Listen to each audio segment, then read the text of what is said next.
Good morning. We're back for our next departmental budget discussion. I'm Mayor David Briley. I'm joined this morning by Talia Lomax O'Neill, the city's finance director, and by Emily Pacini, the chief of staff here in the mayor's office. Before we get into this next discussion, just a reminder that last year at this time we had a budget that was a little bit unusual, and we had to tighten our belts and live within our means last year. Because we did that pretty successfully and have had some revenue growth, this year we are able to do a cost of living adjustment for all our Metro employees, which I think hope they see as an acknowledgement of how important we consider the work that our employees do for the city every year. Our next budget discussion is with the Metro Community Education Commission's Executive Director, Mary Beth Harding, and we appreciate everything that you and your staff have done over the last year, and all that the community education instructors do to provide learning opportunities to Nashvillians throughout the year. I think you've had some wins over the last year and want to hear about those. And if you leave a little bit of time at the end of your presentation, we'll probably have some questions. Great. Thank you so much. Good morning, everybody. Thank you for letting me talk about our work. I do want to call attention to our program coordinator, Imelda Alamia, our community engagement coordinator, Lakithia Anderson, and our administrative services officer, Joshua Hill, are all back in the office working hard on our summer schedule, which should be out in the next few weeks.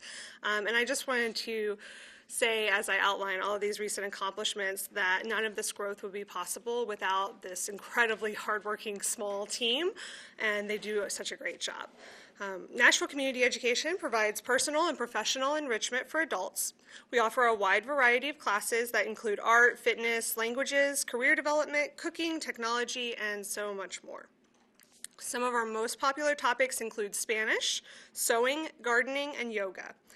Class cost average $35 with fees ranging from free up to $150, but the $150 we've actually had pretty rare this year, so most of them have been under $100.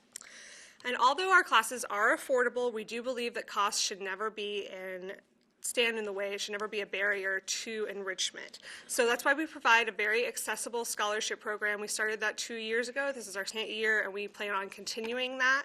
So far this year, we've provided $1,000 in scholarships. We'll be promoting that more for our summer session, and we'll continue promoting it next year as well. In the last 4 years, as you said, our program has experienced some exponential growth. Starting in 2015, we had about 2,200 students and a revenue of almost $60,000. And this year, so far, we have had over 4,000 enrollments in more than 400 classes offered by 125 different instructors. We've had over 1,800 enrollments in 170 classes this spring alone. That's the most we've ever had in one session for enrollments or classes. As of February, we have already collected over $120,000 in revenue, and we still have our summer registration, which opens April 22nd, which should lead to another increase in revenue and enrollment before the end of the fiscal year. With this increase in enrollment comes an increase in expenses, and specifically in our instructor pay and our materials fees. We do consider our instructors volunteers, but most receive about a 50% stipend from course fees to help cover gas and their time, and it helps us keep quality instructors teaching these classes session after session.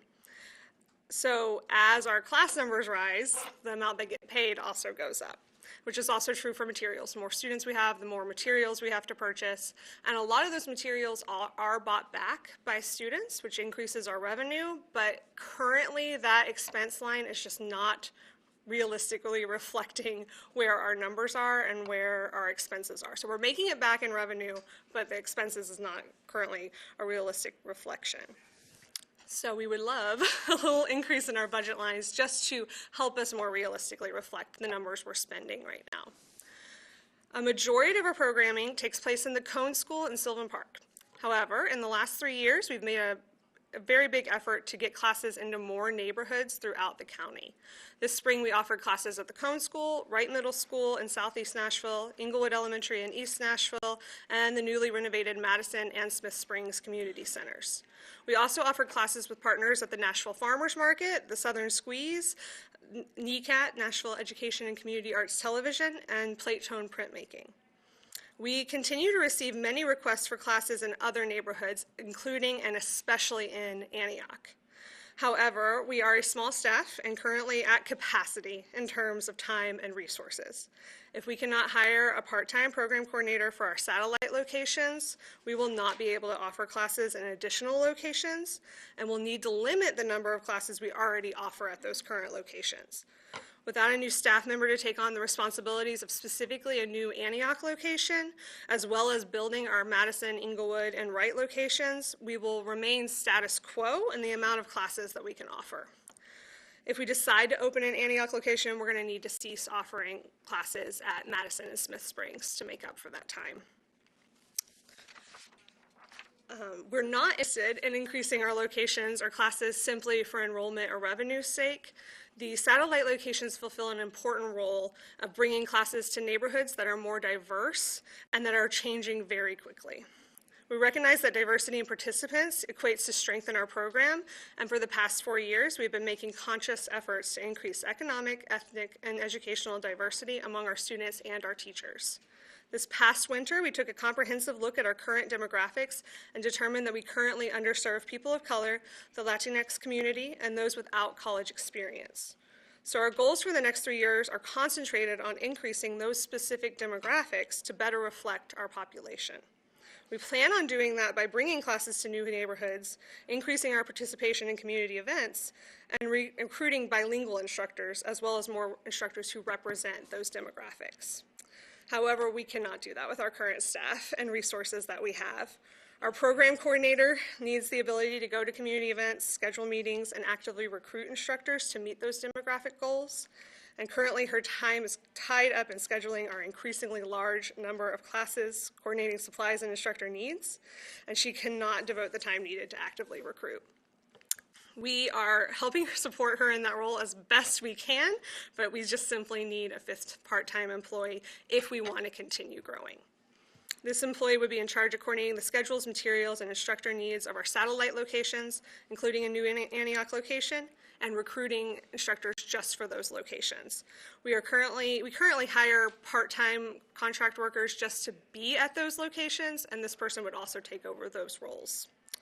So without improvements to our budget, we will be able to maintain our enrollment and maintain our revenue in the coming year, but it will be increasingly difficult to grow and specifically meet our diversity goals that we have.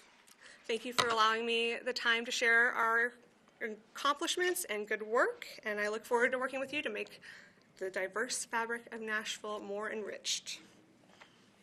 Have you identified an Antioch location? Yes, so we've been talking to several locations. They are all aware that it's sort of determinate upon budget. It's big. So we several years ago, right before I started in our program, we did have a location at Antioch High, but it was past where a lot of people, it was past being accessible to people. So right now we're really looking at right off of 24, between 24 and Bell Road, between Harding and Bell Road, right there where like the Global Mall is. We've been talking to a few schools. We were talking with MNPS Community Achieve schools specifically because Inglewood and Wright have really worked out well, and they are Community Achieves programs, so we're already sort of communicating with teachers and principals in that location, and those locations in that area. Your best case scenario is someone would offer you space, and you didn't have to pay rent. Yeah, I mean, that's actually a requirement.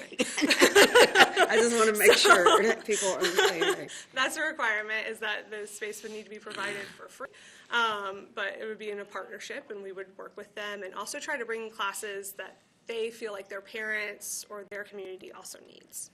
Have you reached out to parks or library at that location? Met with the Southeast Community Center's facility manager.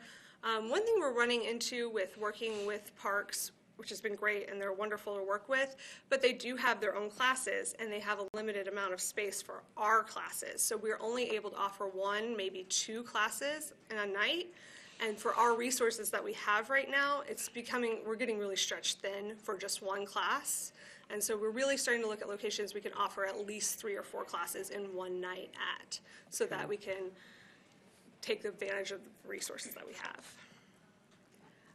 And I just have one kind of shout out to you, if you will. With our new EBO program, We are offering classes through community ed about how to do business with Metro.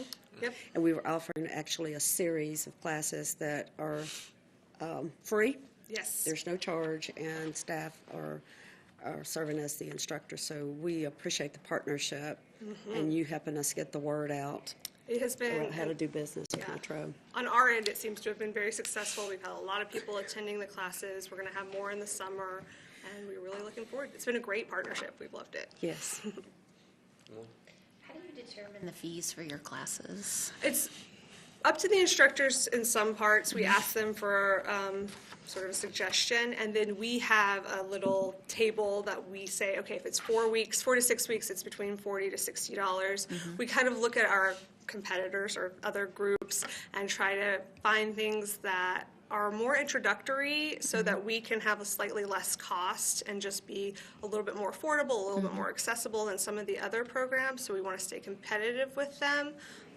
but at the same time not like stealing their classes or anything, offering something for people to kind of get their foot in the door when it comes to enrichment.